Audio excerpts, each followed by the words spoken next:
예, 대통령님 안녕하십니까. 새해 복 많이 받으십시오. 한국일보 이성택 기자입니다. 이번에 여러 가지 방중 성과가 있었다라는 평가가 나오고 있는데요. 그중에서 이제 한반도 평화 안정 관련해가지고 중국이 건설적인 역할을 하는 것으로 이렇게 확인된 부분이 성과로 좀 꼽히고 있습니다. 그리고 이제 이 과정에서 한중이 평화 구축을 위한 창의적 방안을 지속적으로 모색하겠다 이런 결론이 좀 도출됐는데요.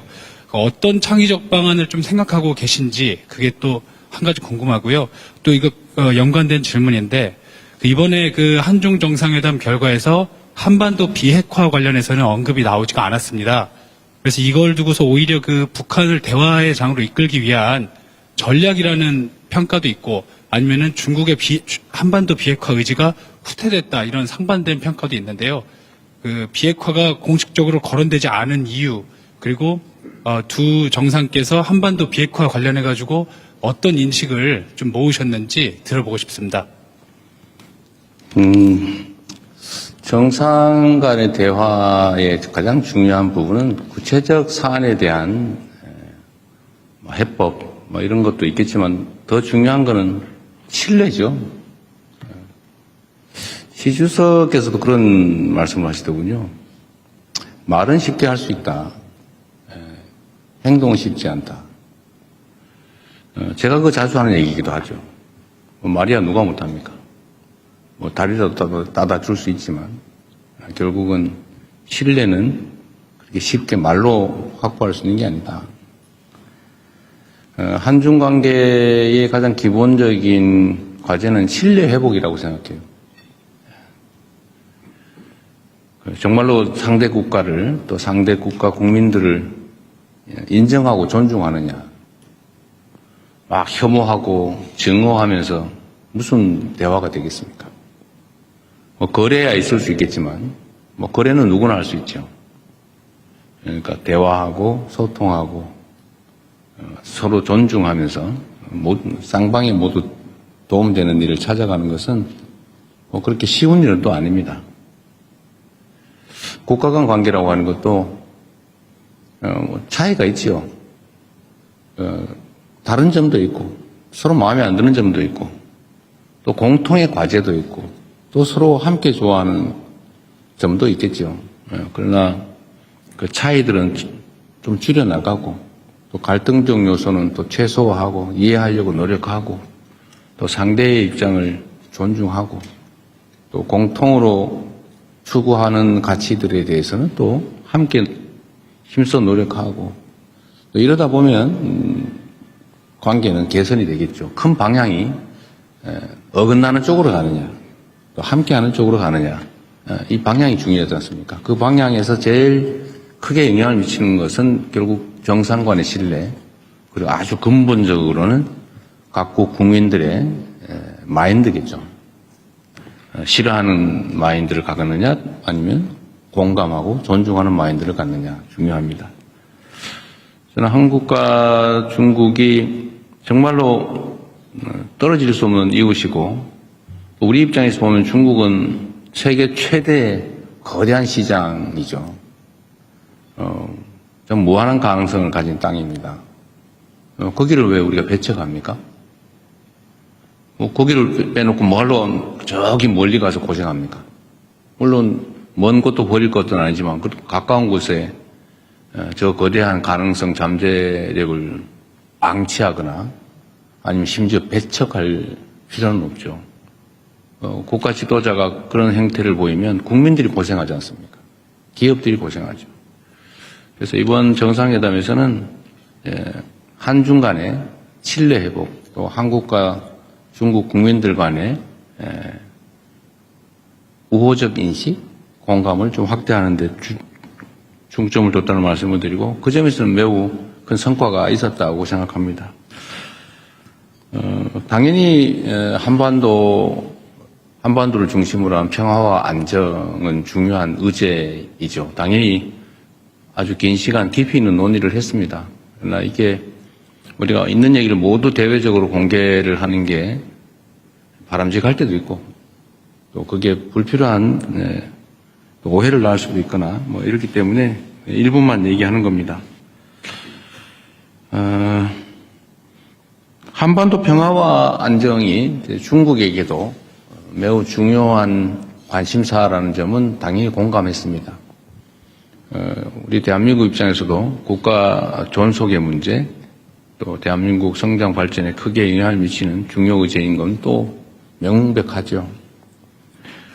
제가 중국 측에 요청을 한 게 있습니다. 북한의 핵 문제를 포함해서 한반도의 이 문제에 대해서 좀 중재 역할을 좀 해주면 좋겠다. 우리는 모든 통로가 막혔다. 신뢰가 완전히 제로일 뿐만 아니라 적대감만 있다. 그래서 우리는 노력하지만 지금 현재는 완전히 차단된 상태라서 소통 자체가 안 되니까 중국이 그 중재자 역할을, 평화의 중재자 역할을 좀 해주면 좋겠다. 이렇게 얘기했습니다. 시 주석께서는 지금까지 노력을 평가하고 인내심을 가질 필요가 있다. 이런 얘기를 했습니다. 인내심에 관한 얘기는 시 주석뿐만 아니라 이창 총리도 똑같은 얘기를 하더군요. 인내심 얘기를. 그 말이 맞습니다. 우리가 꽤 오랜 시간 동안에 북한에 대해서 군사적 공격 행위를 했지 않습니까? 사실 북한에서는 엄청 불안했을 겁니다. 우리가 상대와 대화하려면 상대의 입장을 이해해야죠. 또 우리 북한 편들었다고 종북이라고 할 겁니까? 그러니까 이건 냉정한 현실이죠. 아마 엄청난 경계심과 적대심을 유발했습니다. 대화가 쉽지 않죠. 꽤 오랜 시간 그렇게 싸워온 업보라고 할까? 싸워온 적대가 있기 때문에 여기에 완화돼서 좀 대화가 시작되려면 많은 시간과 노력이 필요합니다. 그리고 주변의 역할도 필요하죠. 중국에 그 부탁을 했고, 중국은 어쨌든 그 역할에 대해서 노력해보겠다고 합니다. 한반도 핵 문제도 당연히 심각하게 논의하죠. 제가 얘기한 건 그런 겁니다. 서로 상대방이 결코 받아들일 수 없는 이야기를 주장만 하면 아무것도 이루어지지 않는다. 그리고 현실에 입각해서 서로가 수용할 수 있는 합리적인 안을 도출해야 한다. 주변 국가든 북측이든 우리 한국이든 다 수용할 수 있는 방안을 찾아내야 된다. 그래서 하나의 공감할 수 있는 사안은 있죠. 예를 들면 북측 입장에서는 체제 안전, 그리고 여기에 미국의 역할이 중요하다. 이거 중국 최고 지도자 모두가 똑같이 얘기하는 겁니다. 뭐 우리도 알고 있죠. 북미 관계가 중요하고 또 북측 입장에서는 여기서는 체제 안전의 문제가 제일 중요하다. 뭐 모두 알고 있는 사실입니다. 여기서 제가 좀 추가로 얘기한 거는 이런 거죠. 지금 이 상황이 계속 방치되는 것 자체가 동북아 또는 전 세계의 손해다. 어떤 손해냐? 끊임없이 핵무기는 추가 생산되고 있다. 끊임없이 대륙간 탄도 미사일 기술은 개선되고 있다. 체제 유지에, 체제 보호에 필요한 만큼의 생산이 이루어진 다음에 추가 생산되는 핵무기는 아마 국경 밖으로 유출될 가능성이 높아진다. 그게 전 세계의 평화와 안정에는 위해인 게 분명하죠. 그게 누구에게 도움이 되느냐? 아무에게 도움이 안 되죠. 또 한반도는 장기적으로는 비핵화해야 되지만 북한 정권 입장에서 지금 핵을 없애는 걸 동의할 수 있겠냐? 뭐 그렇게 하면 좋지요. 근데 되겠냐? 수용할 수 있을까? 제가 보기에는 불가능하다고 생각됩니다. 그럼 방치할 거냐? 결국 여기서 실현 가능한 모두에게 도움되는 길을 찾아내야죠.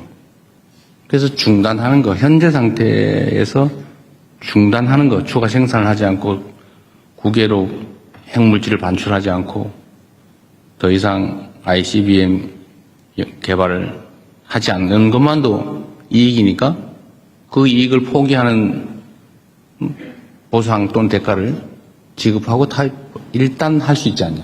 일단. 단기적으로.